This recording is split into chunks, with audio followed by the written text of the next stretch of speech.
Okay, let's dive right in. We're looking at an analysis report on Beyond Meat, ticker BYND. The core argument is that its recent billion-dollar debt restructuring was a vital reset. It wiped out the immediate survival risk, creating what the analysis calls a deep value opportunity. And it does a great job of that. It sets a really high-energy, contrarian tone. The theme, "Stop panicking, Beyond Meat's reset is exactly what we needed," is crystal clear. It nails that idea that the 2027 debt wall is gone, so the panic selling should be over. Right. It translates this messy financial event into a very clean story. The bomb has been diffused. Exactly. And that strength, that clear narrative, is the perfect starting point for us. Because if survival is established, the next question has to be about thriving. That's the crux of any turnaround story, isn't it? The market acknowledges the company has time, but they don't know how that time will be used. Precisely. So while the report brilliantly diagnoses the debt restructuring as the surgery the patient needed to survive, the material needs to more explicitly connect the newly purchased time, until 2030, to the specific operational changes required for long-term health. I can see that. I see the weakness. The focus right now is so heavily weighted toward the balance sheet. The debt is gone, which is huge. But the analysis just says the company is a leaner machine and is cutting costs aggressively. Right. It's missing the detail on how this newfound stability really changes the path of profitability. The debt wall being gone gets you out of the grave, sure, but what gets you back on the path to growth? That's it. Exactly. The argument is about survival right now, not thriving. And the operational narrative has to bridge that gap. We need to show that this move fundamentally altered management's focus from crisis mode to, opportunity mode. So the suggestion then is to really strengthen that operational story. Show the significance of that, $131 million in cash on hand. Yes. And detail how pushing the deadline to 2030 actually changes the timeline for hitting those key milestones the market needs to see. How do we make the idea of time more concrete? You have to quantify the relief. That $131 million in cash, it might have seemed tiny against $1 billion debt maturity. Right, it looked like nothing. But now, it looks like a pretty significant war chest. We have to show what the extended runway lets the company do strategically that it just couldn't do before. Okay, give us an example. How does that reframe the whole narrative? Well, instead of just saying cost cutting, the analysis could suggest that the new 2030 deadline lets management shift their focus to something critical, like long-term R&D. Maybe improving product taste or texture without that immediate pressure of liquidation hanging over their heads. Or, it lets them chase those big international partnerships that take forever to negotiate. Because they know survival isn't depending on a deal closing next quarter. Exactly. It shows strategic choice instead of desperation. And you mentioned quantification. That's where the rigor really comes in. It is. The analysis has the number $131 million. It would be so much more effective to show how much longer that cash is projected to last now that all those debt payments are gone. If their old cash burn was, say, $50 million a quarter, and a third of that was debt-related, getting rid of that basically triples your operating runway. That simple math directly links the balance sheet reset to the operational breathing room. It gives the deep value thesis serious teeth. And that connects directly to what the market is going to expect from the next few quarterly reports. Right. If they know the runway is longer, they can forgive a quarter or two of slow progress, as long as that R&D story is compelling. That's it. It changes the goal from be profitable now to show us you're on a clear path to profitability by 2030. That's a profound shift the analysis has to capture. That makes the argument so much stronger. Okay, so now let's pivot to the cost of that survival. The material does a good job of flagging the elephant in the room. The dilution. The massive dilution. Indeed. The report accurately addresses the massive dilution as a bitter pill and argues it is already priced in, but it really must better integrate the sheer magnitude of that share count explosion into the deep value setup. Okay, so the core rhetorical tool in the report, comparing owning a diluted piece of a surviving company versus owning 100% of a dead one, is powerful. But you're saying it doesn't fully grapple with the permanent hurdle that dilution creates. Precisely. The weakness here is that the analysis notes the share count exploded from, 77 million to over 450 million? Yeah, a six-fold increase. Right.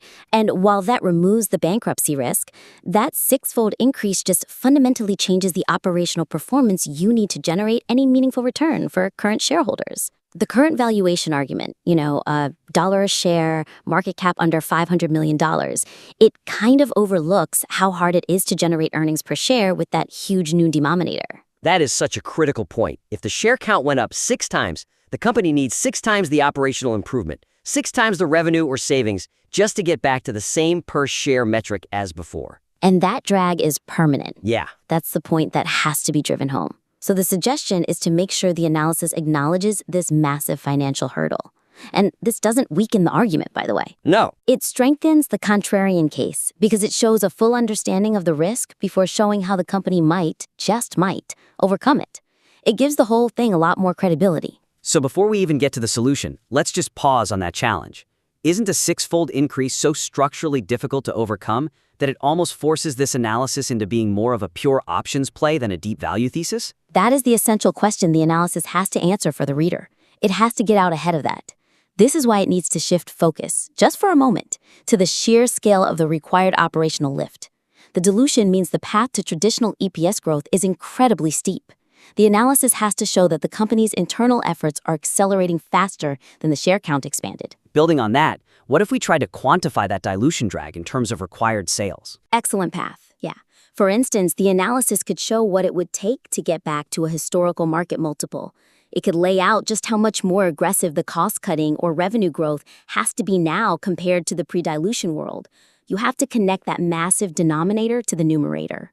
And we should probably touch on the capital structure itself, beyond just the numbers. Like, who are these new shareholders? That's vital context, yeah. The analysis could briefly touch on how the market might view this. The former debt holders who took equity, they now have a huge stake and an interest in long-term survival. That aligns their goals with existing shareholders. You've shifted them from a creditor to a partner, which is a subtle but powerful part of the turnaround story. It's a key reason why this dilution, while so painful, was actually necessary. Okay, moving on to style. The material is very engaging. It delivers on that high-energy contrarian promise. But we do need to calibrate the tone a bit to make sure it feels rigorous and not just, promotional. That's a great way to put it, a calibration. So, while the high-energy contrarian tone is effective, the reliance on highly speculative outcomes, like predicting that any good news could send this thing vertical, it sort of undermines the calculated nature of the deep value thesis that the report is otherwise building. The weakness is pretty clear there. The analysis says survival risk is gone, price is at rock bottom, but then it uses this really aggressive binary language. Phrases like, dead, no, send this thing vertical. Selling is over. It all implies this rapid, guaranteed upside based on some external event, like a big McDonald's announcement. Right, not on the inherent financial improvement we were just talking about. Exactly.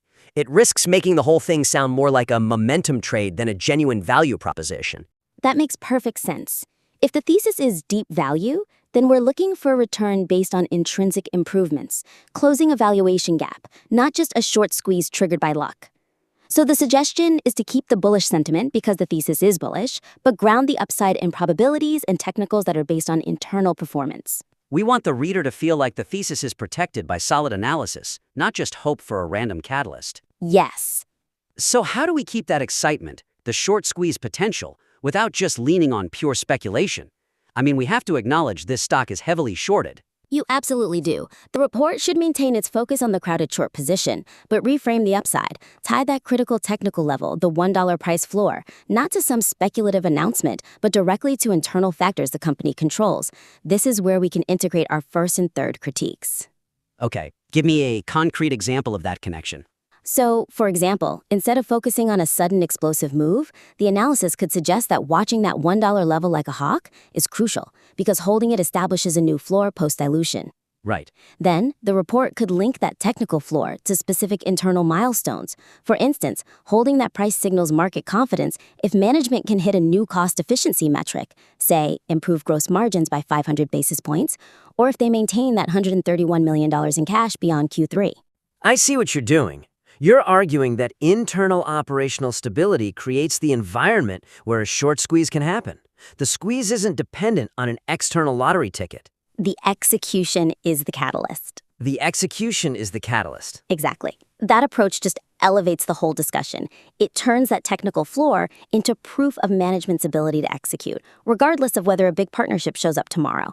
And that shift in tone makes the analysis feel much more calculated and controlled, which is way more convincing for a serious investor. That's fascinating. So we've covered 3 pretty significant areas to strengthen what is, I think, already a strong analysis report. The author's done a really excellent job of framing a painful corporate event as a necessary, even positive reset. It's an exceptionally strong starting point.